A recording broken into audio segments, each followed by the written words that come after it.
Hello folks and welcome to the Vertigo Tea Party, and let's try Vertical Drop Heroes HD. It's developed by Nerdook. It's published by Diggerati Distribution. I'm sure I butchered both names.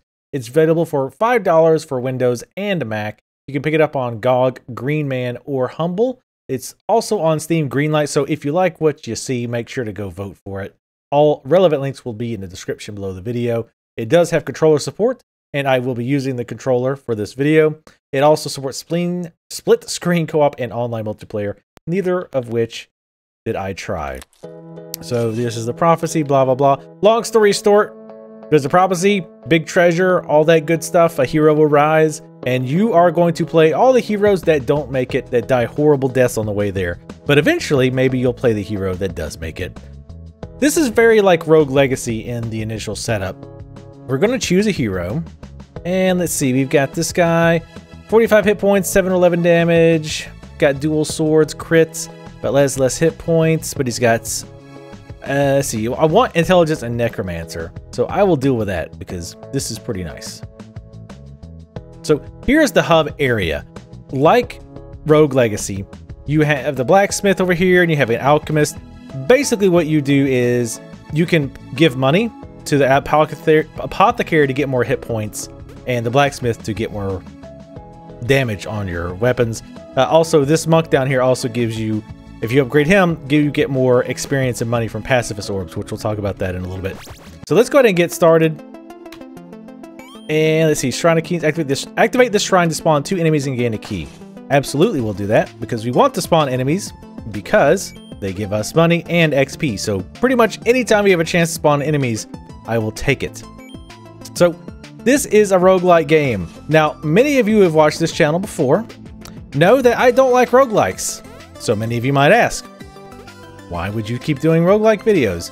Well, because developers keep sending them to me, and I feel like I can do at least a relatively fair job of showing the game off so that you, the viewer, can decide if this game is for you or not. Shrine of Pharos. Activate the shrine to trigger a ring of ice bolts in all directions. It costs 5 gold, but I'll do it just to kind of show it off. We missed pretty much everything of value there. So this is an interesting game in that you're always moving down. And you can't jump very high. There's no double jump, anything like that. So getting back up can be difficult.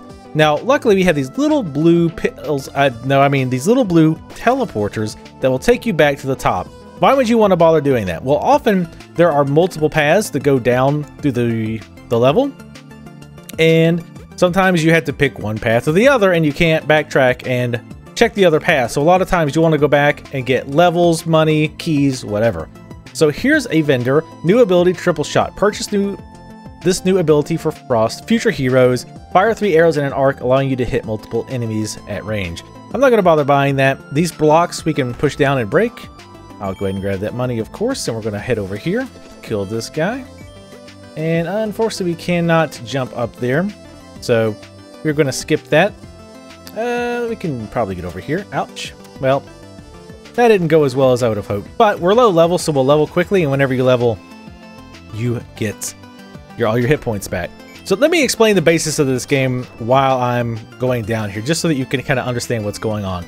If you're not familiar with Rogue Legacy, because I keep comparing this to Rogue Legacy, the way it works is that it is a roguelike, which means that when you die, your character is dead. There is no checkpoints. There is no respawning from a save, anything like that. When your character is dead, they are dead. However, in this game, they try to keep at least a little bit of continuity. Let's go ahead and activate the shrine for more keys. Keys are great. Keys are for chests, as you might imagine, and various other things, mostly chests. So that when you die, you keep your money. You do not keep the keys, but you do keep the money. Open this. Oh, got extra XP there. That's nice. So you do keep your money. You don't keep the keys. Also, you keep any upgrades that you did in the hub area. Remember when we had the blacksmith and the alchemist, all that? If you upgrade those guys, you keep them when you switch to a new character. So my blacksmith and my alchemists are, you know, probably decent level. I don't know what their max is, but they're at a decent level. So once I start a new character, I'm actually doing pretty decent damage. even though my actual character level, which is on the right-hand side, along with my health and my mana, is low, I'm actually doing some pretty damage there. And I have some decent health, because I probably would have already died already, frankly. Let's drop on these. Now, here's the boss of the level that we need to... Actually, what's interesting, too, is you actually do not have to kill the boss to move on. There's a chest there that's blocking the warp zone out of here. If you use 5 keys, you can just skip the boss entirely, which I think is an interesting mechanic. One thing about I've noticed on the right-hand side, we've got daggers and clones bound to Z and C, respectively. So let's summon our clones. I always hit the wrong key. So we have clones. They only have 1 hit point. Let's go ahead and summon a bunch of clones. Let them do the work for us. What's really nice, too, is that if you have pets or helpers or NPCs helping you, if they kill anything, you actually get the XP for it, which is a really nice side effect. Now, that shrine I used, there's always a shrine at the end of every stage to reset all of your abilities so that you go... When you start a new stage, you start that stage fresh. And usually at the bottom of the stage, there's these things so that you can go back up. We're not going to do that this time, but it's usually a good idea to go back up and try to clear the entire stage for multiple reasons. For gold, for levels, for items, what have you. Even though actually, I guess there's not really items in this game per se. Mostly it's just... Oh. Alright, that was very close. Now, notice these heart orbs. Those are what's called pacifist orbs. Those only stay on the stage until you've attacked an enemy. But they give you bonus money and health, or money and XP. So generally the idea... Oh, that was terrible. That was really bad. The idea is that you get as far as you can without killing any enemies at all. Get all the pacifist orbs that you can, and then find one of these teleporters and head back up, come down, and then kill the enemies that you skipped previously to get that delicious, delicious XP and or gold. Oh, the gold that we can eat. Jerk. One interesting thing I find about this game is the jumping mechanic. Ah, man, I'm terrible at that. All right, let's just set these alarms off. These little banners, when they're black, are alarms. And I'm about to die. Yep. All right, I died. So now that I've died, we'll hit the space bar to continue. It tells you how long you lived, what killed you, etc. And since your character is dead, again, your character is dead permanently, we'll pick a new character. Let's go with... Nobody has both Necromancer and Intelligent. Now, you notice those traits at the bottom. Those are random. One of them... Actually, you don't start off with any available traits. You buy them from those vendors. But once they're bought, any character can randomly have one of those traits, or technically, you could probably end up with none. Let's go ahead. We'll go with the Smoke Spawn. Actually, wait. This axe guy sounds pretty tough. He does extra damage. Now, there's also this Teleportation Shrine. I activated a shrine on level 2, and I'm assuming we'll get more of those later on in later levels. But now, if I activate it, forever, I can just skip the first level and head on to level 2. So it seems like you'd want to do that all the time. Maybe not necessarily, because when you start off at level 1, even with blacksmith upgrades, you're doing significant damage, because normally when you level up, you do more damage, and you have more health and all that. So we're just going to kill this guy, forget the peace orbs. And let's see, let's kill this. Actually, let's see what this person has. Gifted. All abilities have 50% more charges. Sure, we might as well do it. So now whenever we start a game, our characters might have that ability. And you can see my abilities right now are my actual abilities, not traits. Sorry, I keep getting those mixed up. My abilities are Ice Bolt and Clones. We saw Clones before. Shrine of Flames. Let's go ahead and trigger this because we need all the extra damage we can get early on. Now, one issue I have with this game, and you might or might not have noticed it, was a lot of times there are fires on these landing, or basically on the ground. Often, especially with this background, they are very difficult to see. No, puppy, no. Actually, I didn't kill the puppy. I just saved it. Don't freak out. I hate these crow things. One. Had to sneeze. Bad timing. But yeah, the fires can often be very difficult to see.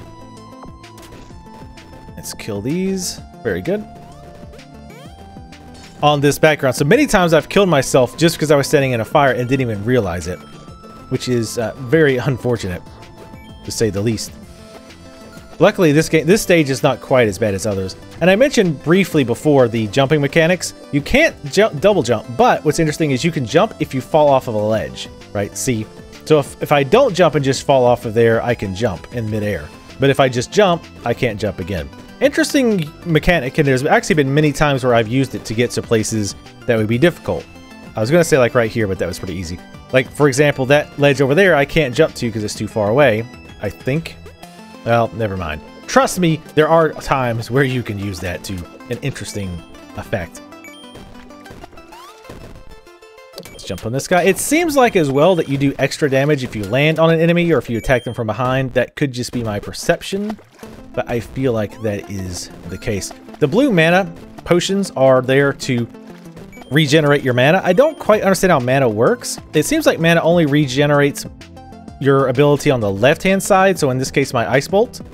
I don't think I've ever seen it actually regen the second side unless you're my wizard.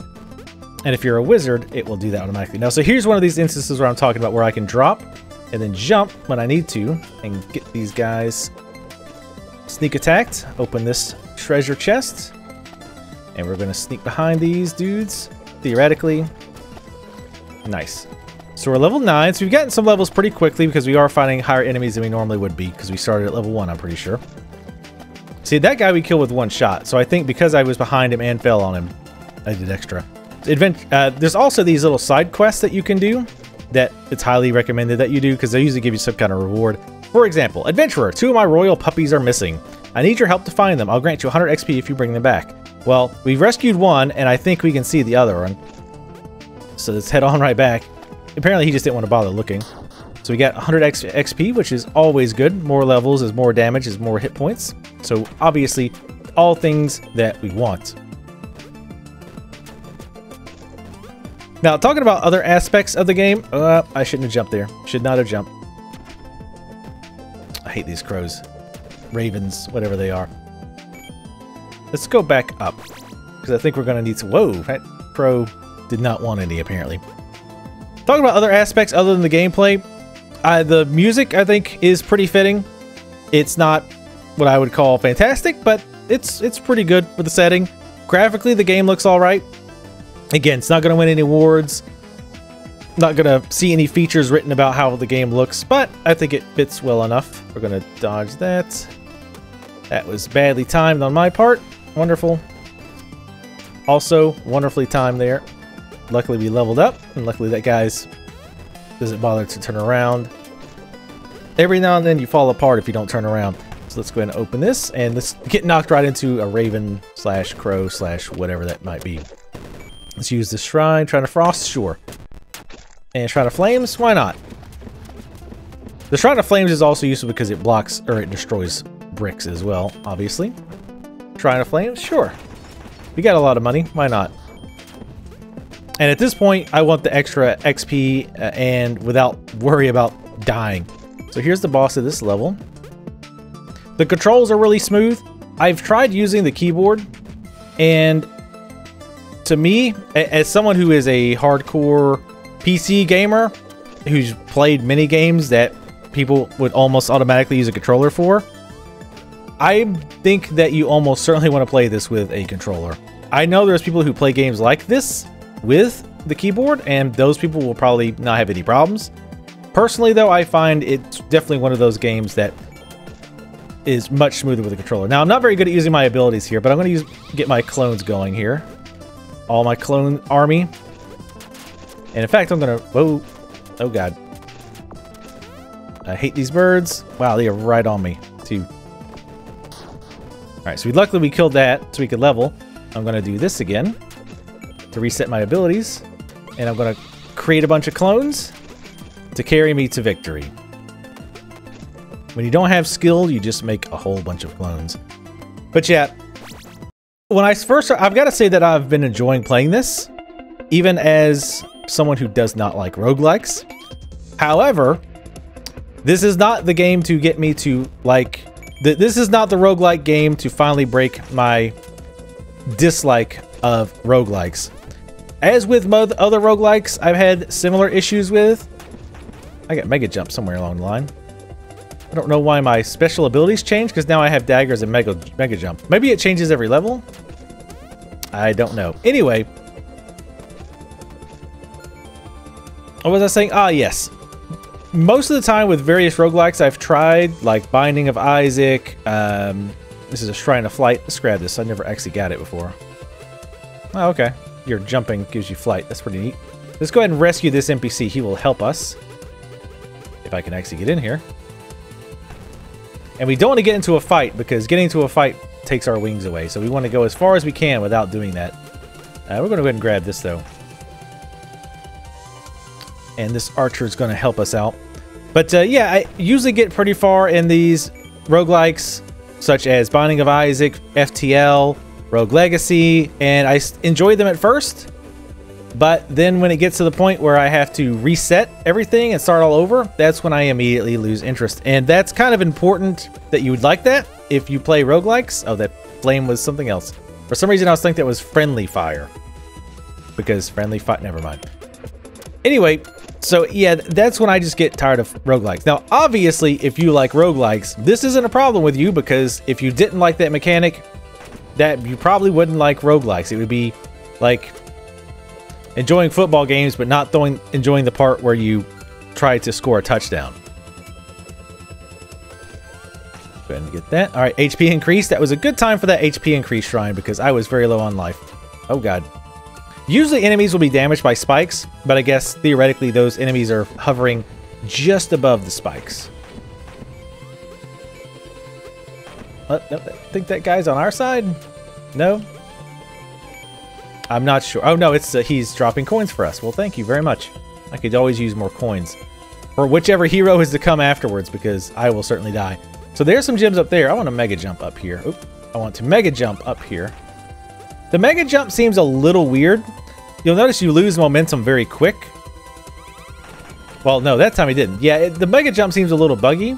And I don't think I'm hitting my head on anything. Like, I'm hitting my head on the coin, and the coin is stopping my jump, which is obviously a little weird.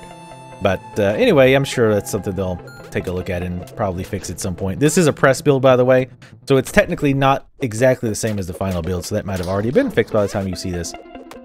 But yeah, talking of roguelikes, again, personally, not a fan of roguelikes, but as far as this game goes, I have enjoyed my time with it. It hasn't been like, oh god, I hate playing this, I hate that I have to play it more to show it off. I've actually been enjoying the game up to this point. I should have did my drop-off thing there.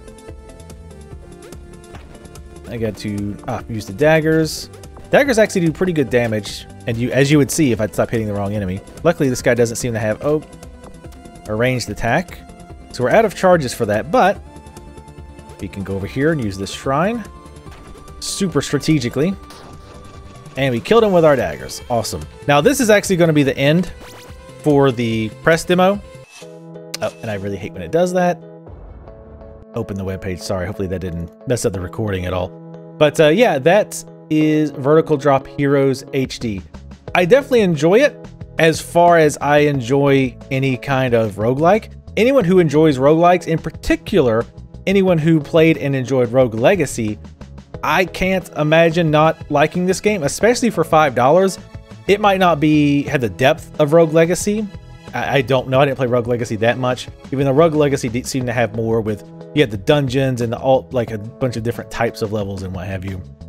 But again, for $5, if you're into roguelikes, and granted, there's a ton of roguelikes recently, but you're looking for one that's relatively inexpensive and kind of has some of the carry-over capabilities, such as Rogue Legacy does, like being able to upgrade your armor or your hit points and your damage permanently, and open up portals to future levels so you don't have to play all the way from the beginning.